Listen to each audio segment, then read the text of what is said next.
Well, welcome back to Doggone RV'N. As you can see, I'm working on more plans for our adventures with my two new girls, Ember and Spirit. But this video is a look back on my life with my last Border Collie, Katie, which after over 15 years of life and adventures with me, passed away a year ago. So it's still a sad and painful time in my life, followed only by her sister's passing, Sarah, less than a year prior, after over 14 years of her being with us.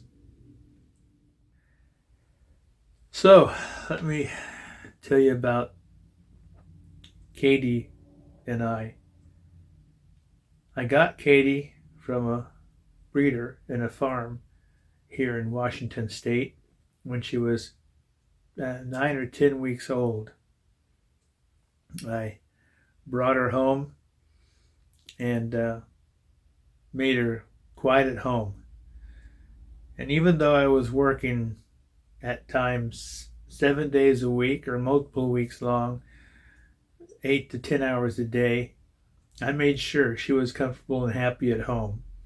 In fact, I had an outer shed that I turned into an indoor-outdoor kennel.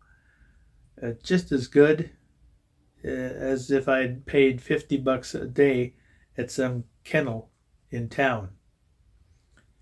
So I started training her as soon as I could, and she did just great. We bonded. I took her everywhere with me. Walks to the park, the lakes, everywhere I could take her, we went. And, well, I think it's best if I just show you these clips and maybe short videos of our lives together, rather than try to hold it together and explain the kind of friendship we had. So I hope you'll take the time to sit down, relax, and enjoy our memories together. I brought Katie home, and she was a bundle of joy. I took her to nearby lakes where she could look for colored rocks, crayfish, and other critters, and explore the trail around the lakes and smell new smells. When her little sister Sarah arrived, my backyard kennel was not yet finished, but the introduction to each other went smoothly. And when Sarah came, Katie was 1 month older than Sarah, and it showed. But soon Sarah would be too tall to walk underneath Katie, and would soon match her size and weight as they grew together. Trying to describe Katie's life without her sister would be impossible. The three of us were a pack for over 14 years. They would have wrestling matches on their mats in the living room, and when tired, would just simply roll over and rest together. Katie enjoyed the backyard very much, but her favorite place in the house always seemed to be my lazy boy. The two girls were growing up fast as best friends. Katie loved to play frisbee in the backyard, but when we had some hard winters with 2 feet of snow, she loved that too, always in it, roaming around, shoveling the snow with her nose, and trying to get used to her new booties. She was always a happy pup that always seemed to look out for me. In the summers, I would have her groomed and her hair shortened for the summer heat and our outdoor activities. I bought her and her sister backpacks as they grew older, and we went on many hikes together, exploring the mountains, the alpine lakes, and the rivers. Though Sarah was the lead, Katie faithfully kept track of both her and I being the middle hiker. When Sarah went too far ahead and out of sight, I would tell Katie, "Katie, go find Sarah. And Katie would take off, and in a few seconds, both her and Sarah would appear, stare at me as if to check that I was okay, and we would all go back to hiking. When we went to the coast, they were free as birds, able to run to their heart's content as they chased shorebirds and the crashing waves. Sarah enjoyed crashing through the waves, chasing seagulls overhead, while Katie would pace her a little closer, but not out so far. We were living the good life in the Pacific Northwest to the fullest, exploring from mountains to ocean. We went everywhere together, exploring and sharing memories that would last a lifetime. As the girls grew, there were sometimes arguments as to where we would go, but we always forgot our differences around the night's campfire.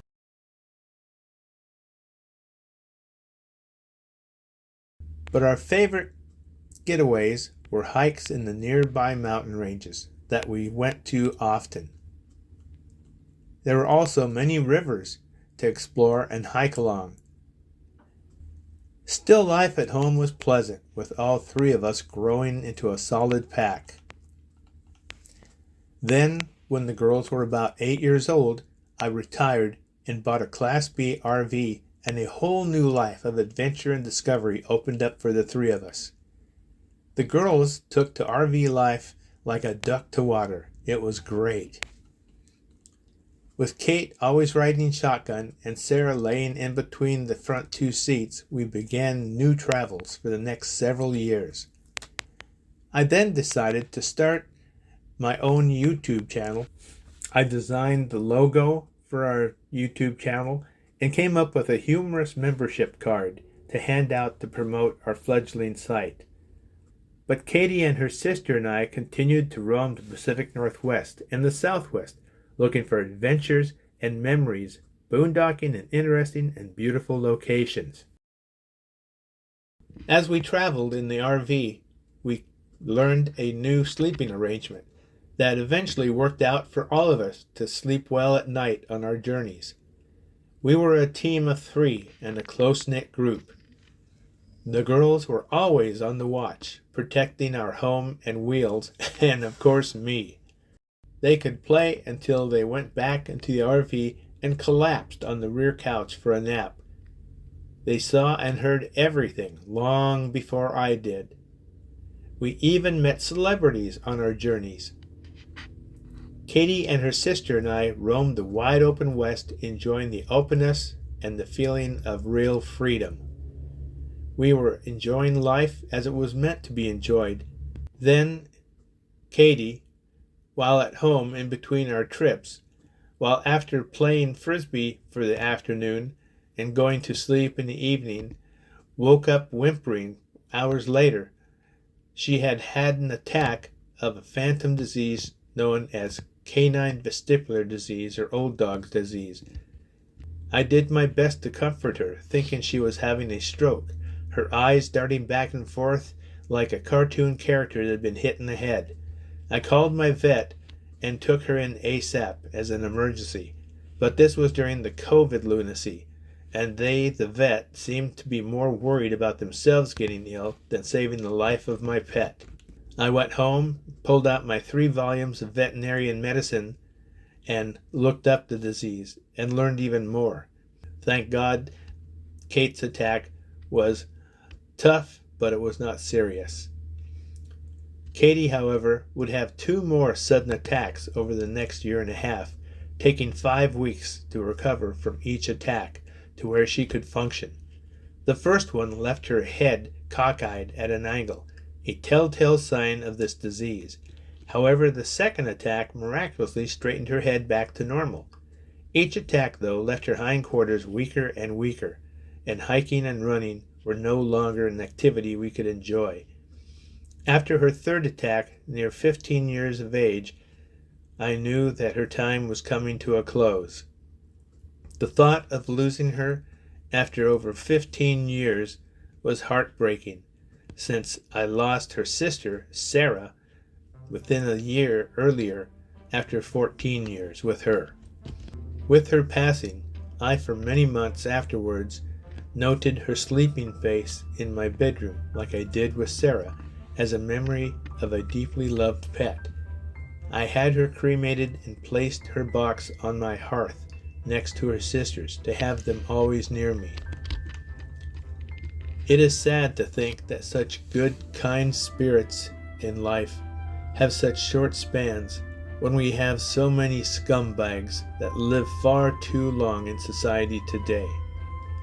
It is true, life is not fair. But now, with my new pack going into the late years of my life with Ember and Spirit, my new Irish Setter and Border Collie puppies, I plan to continue the spirit of Katie and Sarah, and in the end, I believe all 5 of us will meet again in a much better place.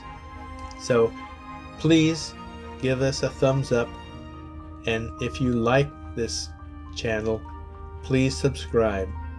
There are several years ahead of our adventures with my new pack, Ember and Spirit, and I hope you will enjoy what is yet to come. God bless.